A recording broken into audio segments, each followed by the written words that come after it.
રાજકોટ શહેરના કોઠારિયા વિસ્તારના જૂના ઘર થાળના પ્લોટમાં ગેરરીતિ અને ભ્રષ્ટાચારના આરોપો સાથે કલેક્ટર કચેરી ખાતે કોઠારિયાના રહેવાસીઓ અને લાભાર્થીઓ કલેક્ટર સાહેબને આ બાબતની રજૂઆત કરવા દોડી આવ્યા હતા। અહેવાલ સંજય પોપટ। મારું નામ સતીશ સાગર છે, ગામ કોઠારિયા। 2014 થી ગામ રાજકોટ મહાનગરપાલિકામાં ભેળું છે, ત્યારથી અમારો પ્રશ્ન છે, જૂનો છે, ગામતળ વખતનો। કલેક્ટર સાહેબમાં રજૂઆત એ હતી અમારી કે જે તે સમયે અમારું ગામ કોઠારિયા તાલુકા રાજકોટ અને જિલ્લા રાજકોટમાં હોય ત્યારે મફત ઘરથાળના પ્લોટ જે આપવામાં આવેલા હતા તેમાં બહુ મોટો ભ્રષ્ટાચાર થયેલો હતો। બીપીએલમાં ભ્રષ્ટાચાર થયેલો હતો।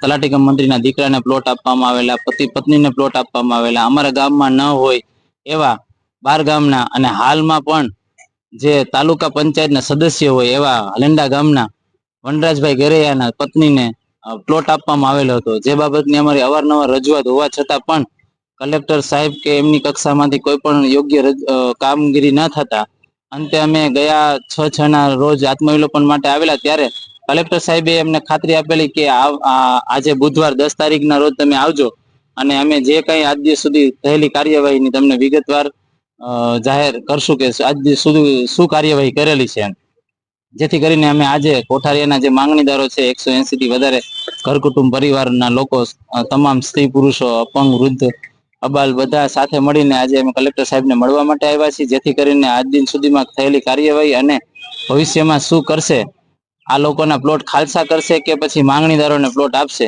એ બાબત માટેથી અમે કલેક્ટર સાહેબને મળવા માટે આવ્યા છીએ। તમારી માંગણી શું છે? અમારી માંગણી એ જ છે કે જે તે ટાઈમે જે કંઈ ખોટું થયું હોય, કરવાના જે કોઈ ભ્રષ્ટાચારીઓ હોય કાં તો એમની સાથે કડકમાં કડક કાર્યવાહી કરવામાં આવે અને એ બધા જ પ્લોટ ખાલસા કરી અને નવી લેન્ડ કમિટી રચી અને યોગ્ય આપના જે માંગણીદારો છે એમને આપવામાં આવે, અન્યથા ખાલસા કરવામાં તમામ પ્લોટ। પણ અત્યારે તો કોર્પોરેશનમાં ભળી ગયું છે, તો હવે તો તમામ સત્તા કલેક્ટર સાહેબમાં છે। અત્યારે એક નાનું એવું શૌચાલય રાજકોટ મહાનગરપાલિકાને બનાવવું હોય ને તો કલેક્ટર સાહેબની પરવાનગી લેવી પડે છે।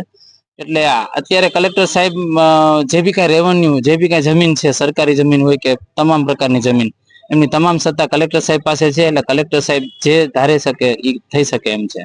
આ ઉપરાંત અમારે ત્યાં 1835 એકર સરકારી ખરાબોની જમીન હતી, એમાં આજ દિન સુધી દલિતો અન્ય પછાત વર્ગના લોકોને સાતમીમાં જમીન આપવામાં નથી આવી, એની પણ અમારી માંગ હતી। અને અન્ય સમાજ જે પછાત વર્ગના છે તમામ પાસે જે તે ટાઈમના રજવાડા વખતના વિગોટી ભરેલી પહોંચું અને કબજા છે તો એ બધા રેગ્યુલાઇઝ કરવામાં આવે। માલધારી સમાજના વાડાઓ છે એ રેગ્યુલાઇઝ કરવામાં આવે।